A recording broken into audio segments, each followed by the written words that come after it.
Hello बच्चों, आशा करती हूँ आप सभी जो हैं अपने घरों पर स्वस्थ होंगे। कल जो है हमने अपनी ज्योग्राफी की क्लास में हमने अपने चैप्टर 1 के शॉर्ट क्वेश्चन की शुरुआत की थी और हमने अपने 11 शॉर्ट क्वेश्चन कंप्लीट कर लिए थे।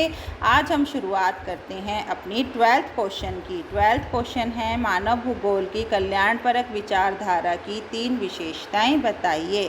कल्याणपरक मतलब कल्याण करने के लिए जिस विचारधारा को अपनाया गया है।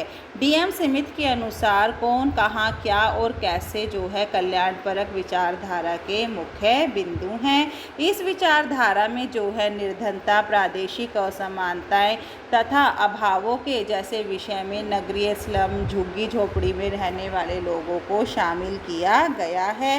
असमानता की समस्या पर विचार करने तथा समाधान ढूंढने के लिए जो है इस विचारधारा का जन्म हुआ है।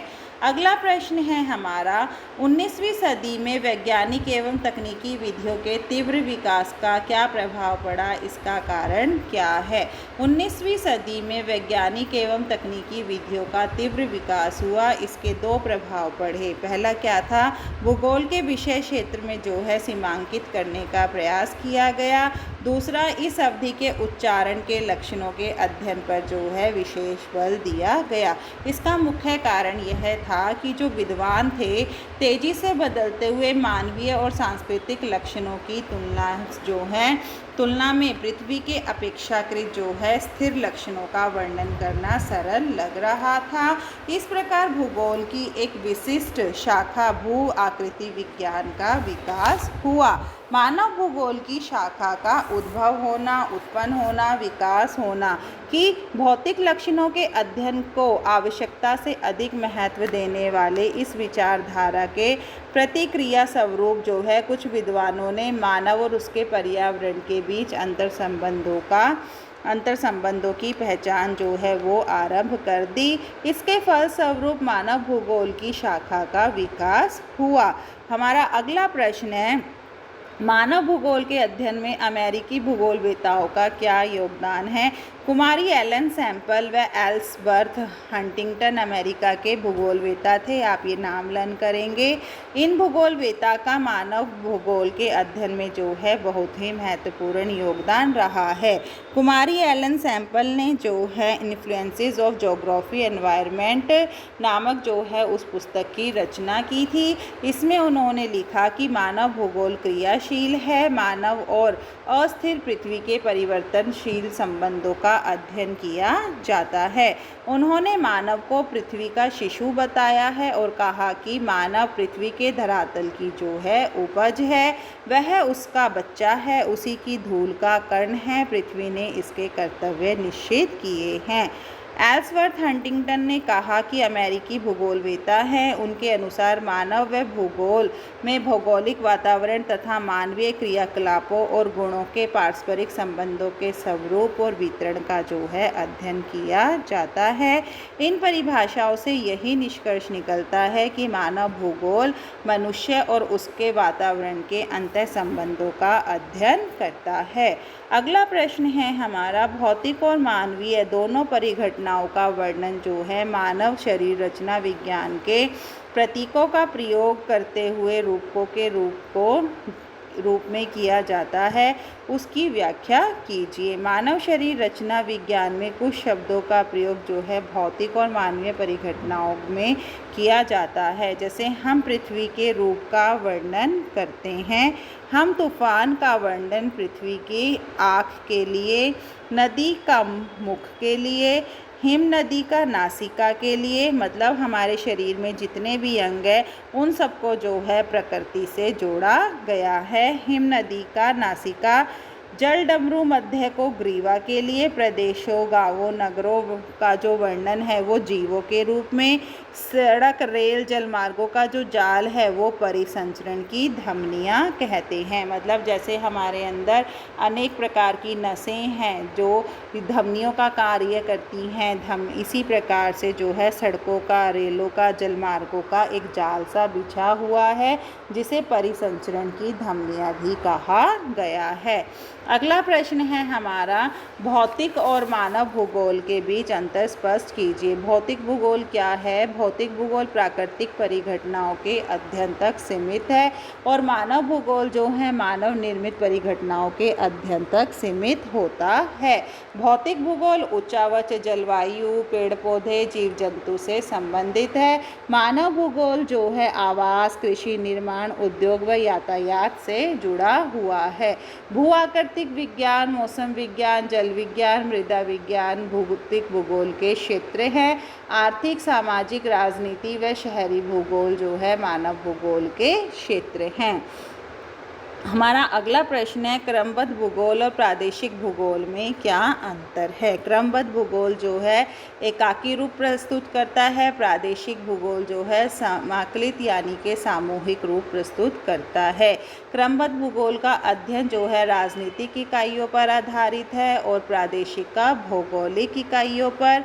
क्रमबद्ध भूगोल जो है किसी एक विशिष्ट भौगोलिक तत्व का अध्ययन करता है। प्रादेशिक भूगोल जो है किसी एक प्रदेश का सभी भौगोलिक तत्वों के संदर्भ में एक इकाई के रूप में अध्ययन करता है। क्रमबद्ध भूगोल में किसी घटक जैसे जलवायु, मिट्टी, प्राकृतिक वनस्पति या वर्षा की मात्रा के आधार पर विभिन्न प्रकार या उपप्रकार से निर्धारित किए जाते हैं।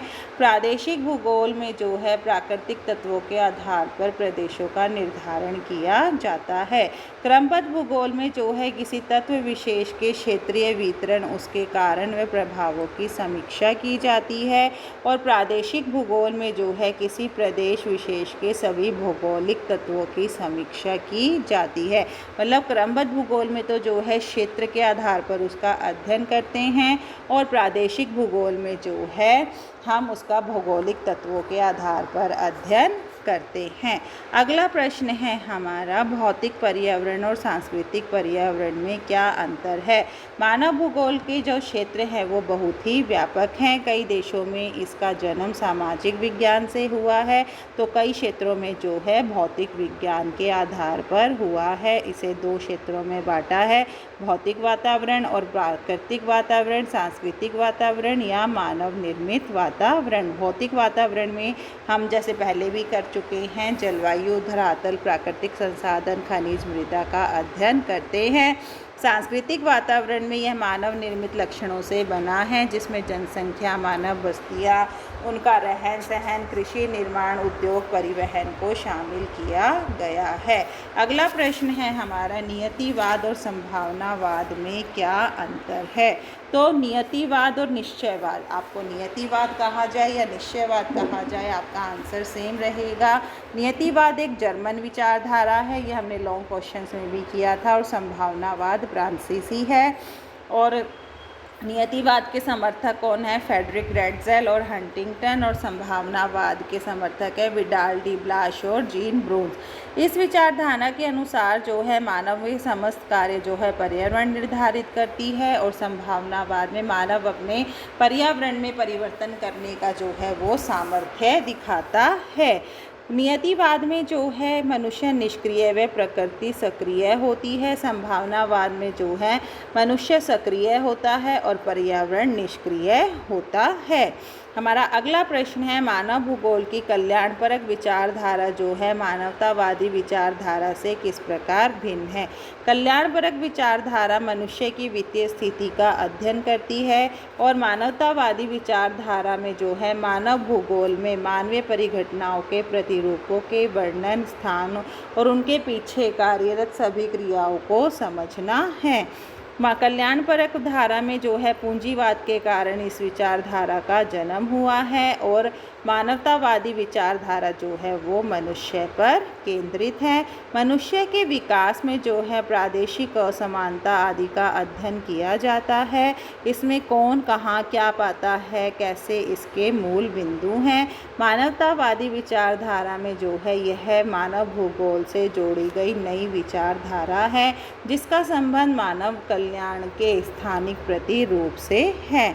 हमारा इस चैप्टर का लास्ट क्वेश्चन है, मानव भूगोल एक गत्यात्मक विषय है, कैसे व्याख्या करो? मानव भूगोल जो है वो एक गत्यात्मक विषय है मतलब उसमें एक गति, इसका रूप परिवर्तन होता है। जिस प्रकार तकनीक के विकास के साथ मनुष्य और पर्यावरण का संबंध बदलता रहा है, उसी प्रकार से जो है मानव भूगोल की विषय वस्तु भी समय के साथ विस्तृत होती रही है।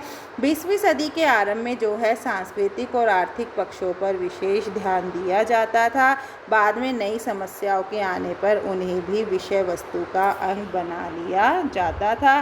वर्तमान में जो है मानव भूगोल के अध्ययन क्षेत्र में राजनीति, जननीति, स्वास्थ्य, सामाजिक सुविधाओं को शामिल किया गया है। मतलब मानव भूगोल जो है समय के अनुसार अपना रूप परिवर्तन करता रहा, अपने अंदर नए नए विषयों को, नए नए ज्ञान को जो है वो जोड़ता चला गया। इसलिए इसे जो है एक गत्यात्मक भूगोल कहा गया है।